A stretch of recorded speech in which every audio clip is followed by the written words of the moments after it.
17장 10절부터 11절까지 말씀으로 예수의 피가 죄를 속한다, 예수의 피가 죄를 속한다, 이런 제목으로 말씀의 은혜를 나누고자 합니다. 왜 예수님을 믿어야만 구원을 받을 수 있는가? 이 세상 모든 인생들에게 가장 중요한 질문입니다. 왜냐하면 이 질문에 정확하게 대답할 수 있어야만 죄인으로 태어나서 죄인으로 살다가 죄인으로 죽을 인생이 구원받기 때문입니다. 사람이 태어나서 평균 7, 80세를 산다고 합니다.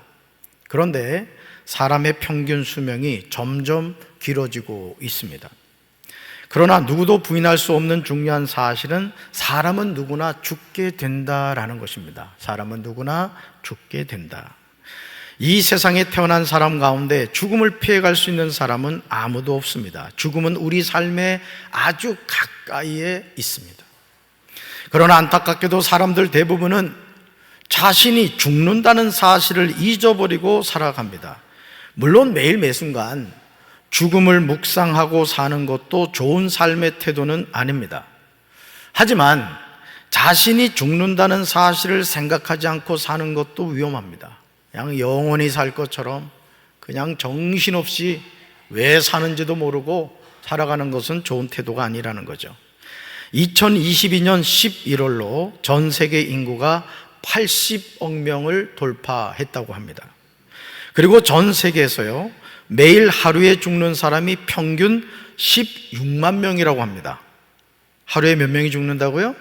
16만 명이 죽는다는 거예요. 존스 호킨스 대학의 자료에 따르면 전 세계 코로나 팬데믹 사망자가 600만 명이 넘었다고 합니다. 정말 놀랍게도요, 미국의 코로나 사망자 수가 100만 명에 육박했다는 것입니다. 사랑하는 성도 여러분, 죽음이란 우리 삶에서 멀리 있지 않습니다. 삶이 있듯이 죽음도 우리 곁에 있습니다. 그러므로 히브리서 9장 27절에서 히브리서 기자는 한 번 죽는 것은 사람에게 정해진 것이요 그 후에는 심판이 있으리니라고 증언합니다. 성도 여러분 기억하십시오. 사람들은 모두 한 번은 죽습니다. 따라서 사람은 모두 한 번은 죽습니다.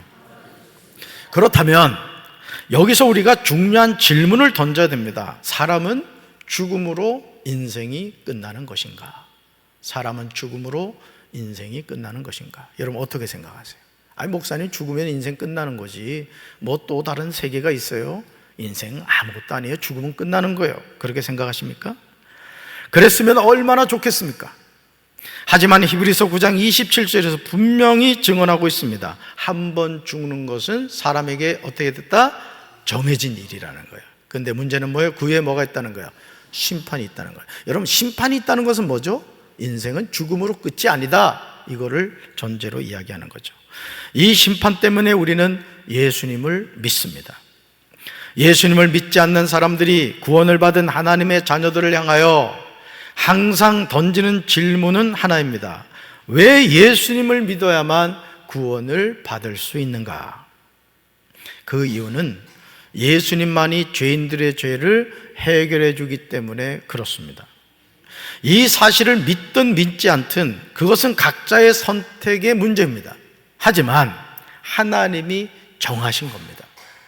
아파트에 사시는 분은 현관을 들어가실 때 늘 하는 일 가운데 하나가 번호키의 열쇠 비밀번호를 누르는 일을 하실 겁니다. 예를 들어서 여러분 현관 비밀번호가 1, 2, 3, 4 별표라고 할 경우 여러분이 실수로 1, 2, 3, 5 별표를 누르면 현관문이 열릴까요? 어떻게 그렇게 알아요? 많이 해보셨군요. 문은 절대 열리지 않습니다. 단 한 번호가 틀렸음에도 전혀 애누리가 없습니다. 단지 기계일 뿐임에도 입력한 비밀번호와 다르면 현관문은 절대로 열리지 않습니다. 하물며 저와 여러분이 천국을 가고 지옥을 가는 일인데 예수님이 이외의 방법으로 천국을 갈 수 있을까요?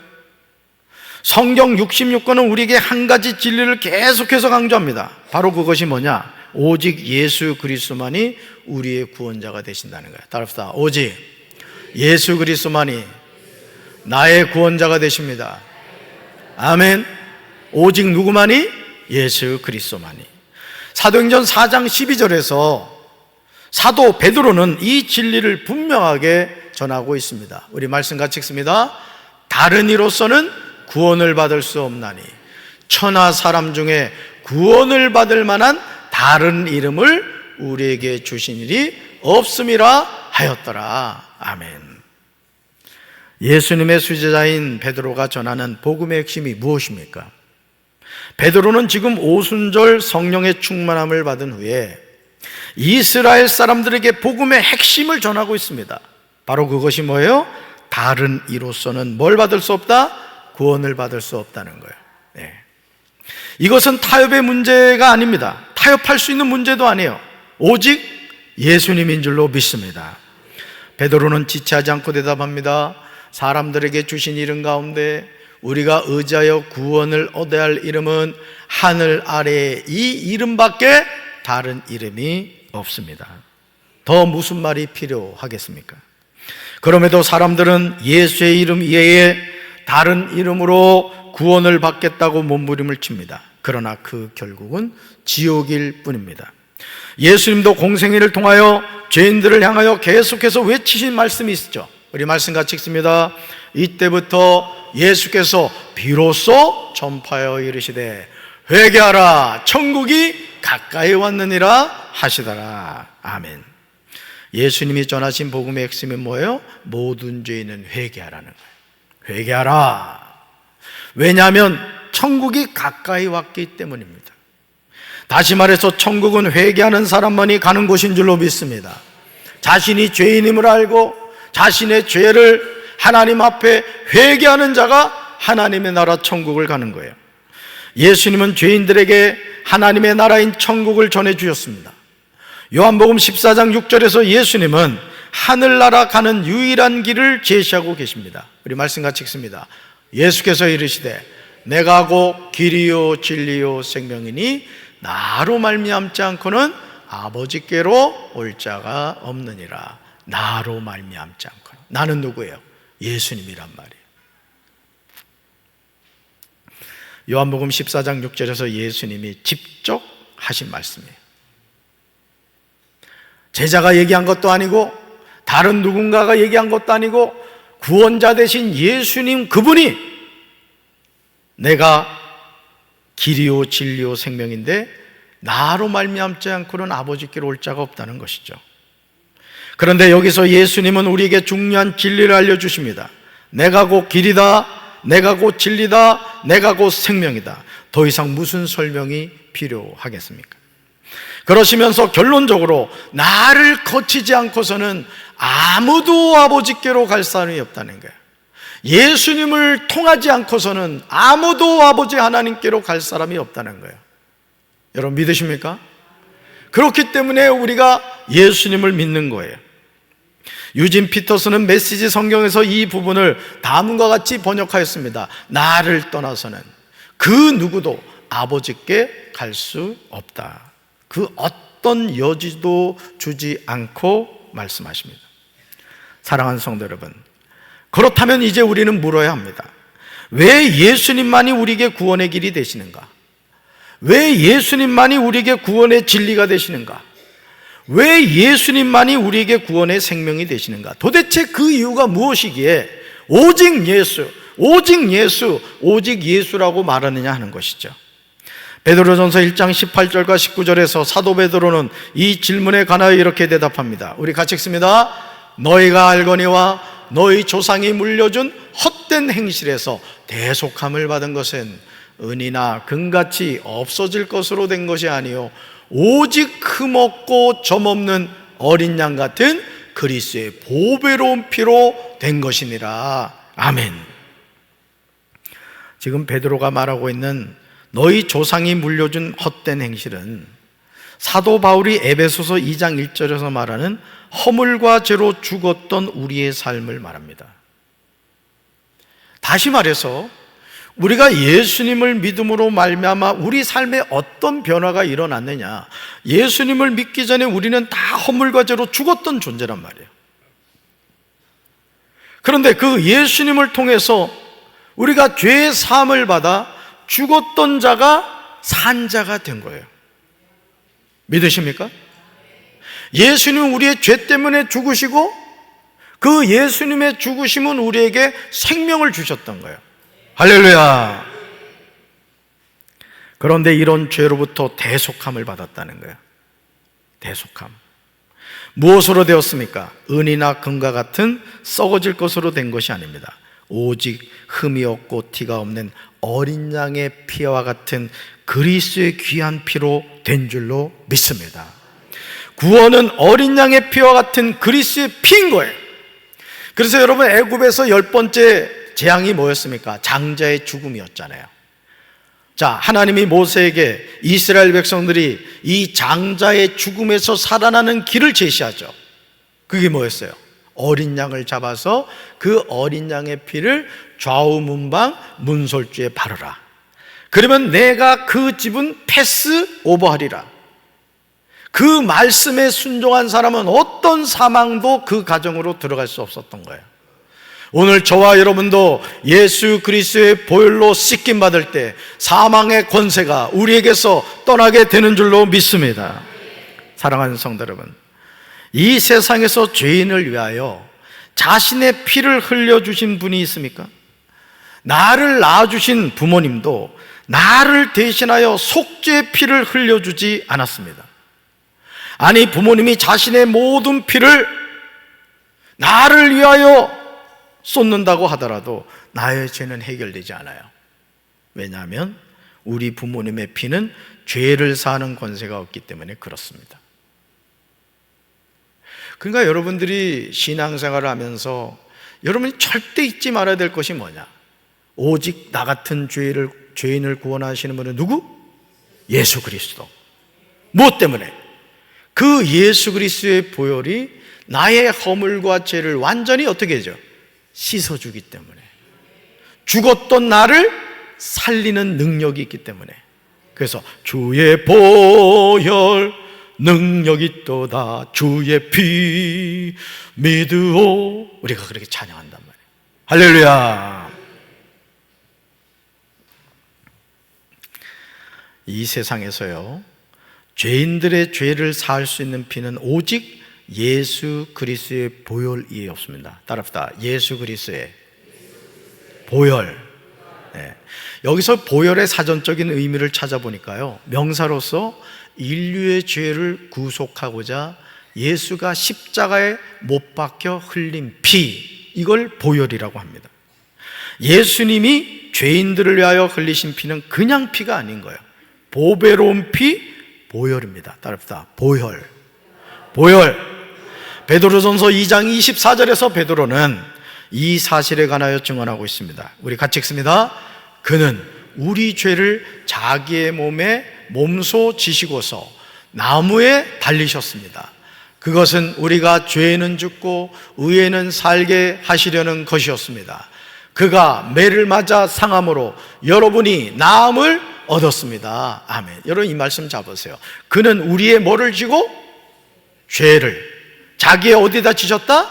몸에 몸소 지셨대요. 어디에 달리셨대요? 나무. 그 나무가 뭐예요? 십자가란 말이에요. 2000년 전 갈보리 십자가에서 예수님이 우리의 과거와 현재와 미래의 모든 죄를 몸에 몸소 지시고서 내가 죽어야 될 그 십자가에서 예수님이 돌아가신 거예요. 왜? 우리가 죄는 죽고 의에는 살게 하시려는 거예요. 할렐루야. 사랑하는 성도 여러분, 이 세상에서 우리 죄를 자기의 몸에 몸소 지시고서 나무에 달리신 분이 계십니까? 여러분, 예수님이 십자가 지셨어요? 십자가에 못 박혀 돌아가셨어요? 네? 부처님이? 예수님만이 우리의 죄를 십자가에서 지신 거예요. 또 공자님이 여러분 죄 때문에 십자가에 못 박히셨습니까? 마호메트가 여러분 죄 때문에 십자가에 못 박혔어요? 우리 죄를 지고 그 누군가가 나무에 달렸다고 해도 그는 우리의 죄를 해결해 주지 못해요. 왜냐하면 그는 자신의 원죄가 있기 때문에 그렇습니다. 죄인은요, 죄의 문제를 해결하지 못합니다. 그러나 예수님은 다릅니다. 예수님은 죄가 없으신 분이십니다. 그러기에 예수님은 우리의 죄를 자기의 몸에 몸소 지시고서 십자가에 달리신 것입니다. 이제 우리는 그 예수님을 통하여 죄의 사함을 받고 하나님의 자녀가 된 줄로 믿습니다. 그래서 여러분, 그 십자가에 예수님이 못 박혀 돌아가실 때 좌평강도와 우평강도가 있었습니다. 여러분, 인생이 이제 마무리가 되는 순간이라고요. 고통스럽게 죽어가고 있는 상태라고요. 그런데 그 죽어가는 가운데서도 여러분, 좌평강도를 기억하십니까? 끝까지 예수님을 조롱하고 저주하면서 네가 메시아면 구원자면 우리 한번 살려봐라 그러면서 죽었어요. 그런데 여러분, 우평강도 어떻게 죽었습니까? 그 좌평강도를 꾸짖으면서 우리는 우리의 죄 때문에 죽지만 이분은 그렇지 않다 그러면서 뭐라고 얘기해요? 주님의 나라에 가실 때 저를 기억해 달라고 이야기합니다. 똑같이 죽어가는 상황에서 좌평강도는 예수님을 향하여 저주하고 조롱하고 비난했지만 우평강도는 자신의 영혼을 구원자이신 예수님께 맡기는 거예요. 자, 그때 주님이 뭐라고 말씀하시죠? 오늘 내가 나와 함께 낙원에 있으리라. 할렐루야. 구원은 신비입니다. 여러분이 뭔가를 해서 구원을 받는 것 같죠? 아닙니다. 그래서 저는 임종하는 우리 성도들을 신방하거나 또는 어려움에 있는 우리 성도들을 신방할 때마다 항상 그 말씀을 드려요. 하나님의 구원의 역사는 우리 머리와 우리 생각과 다르다는 거예요. 그래서 여러분, 그 얘기 하시죠? 천국 가면 3번 놀란다는 거예요. 안 올 줄 알았던 사람이 와서 놀라고, 올 줄 알았던 사람이 와서 놀라고, 나 같은 죄인이 천국 가서 놀란다는 거예요. 저는 우리 사랑하는 성도 여러분들이 구원의 분명한 확신을 가지고 주님의 보혈의 은혜를 늘 고백하며 살게 되기를 주님의 이름으로 축원합니다. 히브리서 4장 15절에서 히브리서 기자는 예수님이 죄가 없으신 분을 증언하고 있어요. 같이 읽습니다. 우리에게 있는 대제사장은 우리의 연약함을 동정하지 못하실 리가 아니요 모든 일에 우리와 똑같이 시험을 받으신 이로되 죄는 없으시니라. 아멘. 사랑하는 성도 여러분, 저와 여러분의 영원한 대제사장이신 예수님은 우리의 연약한 부분을 알고 계십니다. 이런 부모로서 자녀가 원합니다. 그러면 여러분, 부모로서 자녀를 이렇게 바라보면 연약한 자녀가 보여요, 안 보여요? 보입니다. 부모이기 때문에 보인 거예요. 우리 하나님도 마찬가지. 여러분이 지금 어떤 고통 가운데 있는지, 어떤 인생의 문제로 고민하고 있는지 하나님이 아신다고요. 저는 그 하나님께 여러분의 인생을 맡길 수 있는 우리 성도들 되기를 주님의 이름으로 축원합니다. 이 땅에 계실 때 예수님은 우리와 마찬가지로 시험을 받으셨습니다. 그러나 결코 죄를 짓지는 않으셨습니다. 예수님이 누구십니까? 예수님이 우리와 다른 점은 죄가 없으신다는 거예요. 이 세상에서 죄가 없으신 분은 오직 예수님밖에 없는 줄로 믿습니다. 그래서 그 예수님이 우리 인생의 구원자가 되는 거예요. 우리의 죄의 문제를 해결해 주실 수 있습니다. 그러므로 죄가 없으신 예수님이 친히 나무에 달려 그 몸으로 우리의 죄를 담당하셨습니다. 바로 갈보리 십자가에서 보혈을 흘려주신 줄로 믿습니다. 그렇다면 예수님이 십자가에서 보혈을 흘려주신과 우리가 죄에서 사함을 받아 다시 살게 된 것은 무슨 상관이 있습니까? 그 이유는 육체의 생명이 피해 있기 때문에 그렇습니다. 레위기 17장 10절에서 하나님이 이렇게 말씀하시죠. 같이 읽습니다. 이스라엘 집안에 속한 사람이나 또는 그들과 함께 사는 외국 사람이 어떤 피든지 피를 먹으면 나 주는 그 피를 먹은 사람을 그대로 두지 않겠다. 나는 그를 백성에게서 끊어버리고야 말겠다. 아멘. 하나님이 분명하게 경고하고 계시죠. 하나님은 그 누구를 막론하고 어떤 피든지 먹지 말라고 하십니다. 그렇다면 하나님이 이토록 이스라엘 집안에 속한 사람이나 그들과 함께 사는 외국 사람이 어떤 피든지 먹지 말라고 경고하시는 이유가 무엇일까요? 그 피를 먹는 사람을 그대로 두지 않겠다고 하시면서 그를 백성에게서 끊어버리고야 말겠다고 하십니다. 하나님은 지금 빈말로 이 말씀을 하시는 것이 아닙니다. 레위기 17장 11절에서 하나님이 말씀하시는 그 이유를 확인할 수가 있습니다. 우리 말씀 같이 읽습니다. 육체의 생명은 피에 있음이라. 내가 이 피를 너에게 주어 제단에 뿌려 너희의 생명을 위하여 속죄하게 하였나니 생명이 피에 있으므로 피가 죄를 속하느니라. 아멘. 보세요. 육체의 생명이 뭐 있대요? 피에 있다는 거예요. 생명이 피에 있으므로 피가 뭐를 속한다?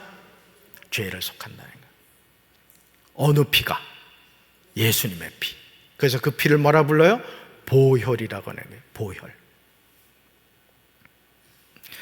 하나님이 사람들에게 무슨 피든지 먹지 말라고 하시는 이유는 몸의 생명은 피에 있기 때문이에요. 그래서 여러분, 우리 종합검진을 하거나 또 이렇게 건강검진을 할 때 피를 검사해 보면 그 사람의 건강 상태를 알 수 있습니다. 아, 이 콜레스테롤이 많습니다. 뭐 혈압이 있으시겠네요. 피를 검사만 해도 그 사람의 건강 상태를 알 수 있죠. 마찬가지입니다. 오늘 우리가 이 세상을 살아가면서 여러분, 허물과제로 더러워진 우리의 피는 다 뽑아버리고 예수님의 보혈로 우리의 몸을 새롭게 해야 될 줄로 믿습니다. 우리가 그 사실을 깨달아야 돼요. 하나님은 제단 위에서 죄인들의 죄를 씻는 데 쓰라고 피를 주셨습니다. 왜냐하면 피가 곧 생명이기 때문에, 피로 죄를 씻을 수 있는 것이기 때문입니다. 그러므로 갈보리 십자가에서 예수님이 보혈을 흘려주신 것입니다. 레위기 17장 14절에서 하나님은 이 사실에 관하여 다시금 강조하고 있음을 보게 됩니다. 우리 말씀 같이 읽습니다. 모든 생물은 그 피가 생명과 일체라. 그러므로 내가 이스라엘 자손에게 이르기를 너희는 어떤 육체의 피든지 먹지 말라 하였나니 모든 육체의 생명은 그것의 피인즉 그 피를 먹는 모든 자는 끊어지리라. 아멘. 모든 생물은 그 피가 뭐와 일체라고요? 생명과 일체라는 거예요. 자, 그래서 예수님이 갈보리 십자가에서 우리를 위하여 뭘 흘려주셨어요? 피를 흘려주셨어요. 뭘 주셨다는 얘기예요? 생명을 주셨다는 얘기예요. 허물과제로 죽었던, 원죄와 자범죄의 노예로 살던 우리를 위하여 예수님이 십자가에서 보혈, 피를 흘려주심으로 말미암아 이제는 더 이상 죽어있는 존재가 아니라 산 존재가 된 줄로 믿습니다. 그래서 우리는 그 주님의 보혈을 찬양하며 살아가는 거예요. 모든 생물에게 피는 곧 생명입니다. 그래서 우리 몸에 피가 중요한 것입니다. 그러나 사람의 피에는 첫사람 아담으로부터 전해지는 원죄와 자범죄의 뿌리가 있습니다. 그래서 아무리 몸부림을 쳐도 죄의 더러운 피를 정결하게 하지 못합니다. 유명한 스님들이 아무리 돌을 닦고 아무리 수행을 한다 하더라도 그 스님들이 자기의 죄의 문제를 해결하지 못해요. 여러분이 100일 금식 기도를 100번을 한다고 할지라도 여러분의 죄의 문제는 해결하지 못해요. 성경이 우리에게 가르쳐준 죄의 문제를 해결할 수 있는 길은 오직 예수 그리스도밖에 없는 줄로 믿습니다. 왜요? 왜 예수님밖에 없어요? 그분이 나를 위하여 뭘 흘려주셨어요? 보혈을 흘려주셨어요. 피를 흘려주셨어요. 사망을 물리치시고 생명을 주신 줄로 믿습니다. 그래서 예수님을 믿는 거예요. 죄가 없으신 예수님이 십자가에서 보혈을 흘려주심으로 우리가 해결할 수 없는 원죄와 자범죄의 문제가 완전히 해결되었습니다. 우리 같이 읽습니다. 그러므로 이제 우리는 거룩하신 하나님의 존귀한 자녀가 되었습니다. 한 번 더요. 그러므로 이제 우리는 거룩하신 하나님의 존귀한 자녀가 되었습니다. 할렐루야.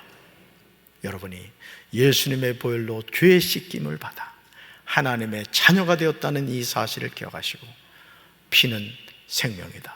그 피를 예수님이 갈보리 십자가에서 나 같은 죄인을 위해 흘려주셨다. 나의 자랑은 오직 예수 그리스도의 십자가, 예수 그리스도의 보혈임을 선포하며 살아가는 우리 사랑하는 성도들 되기를 주님의 이름으로 축원합니다. 가슴에 손 얹겠습니다. 하나님 아버지, 우리가 이 땅을 살면서 허물과 죄악으로 말미암아 마귀의 종로를 탈 때가 얼마나 많습니까?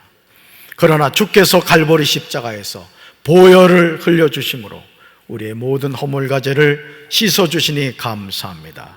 피는 곧 생명임을 기억하며 예수님이 우리의 더러운 무거운 죄를 십자가에 짊어지시고 십자가에 돌아가심으로, 피 흘려 죽으심으로 우리의 죄를 해결해 주심을 믿으며 날마다 주님과 동행하는 삶을 살아가게 하옵소서. 이 시간 우리가 성찬을 통하여 주님의 죽으심과 십자가의 부활을 기념하는 성찬을 하려고 합니다. 주여 이곳에 임재하여 주셔서 성찬을 받는 우리 모든 성도들이 살아계신 주님을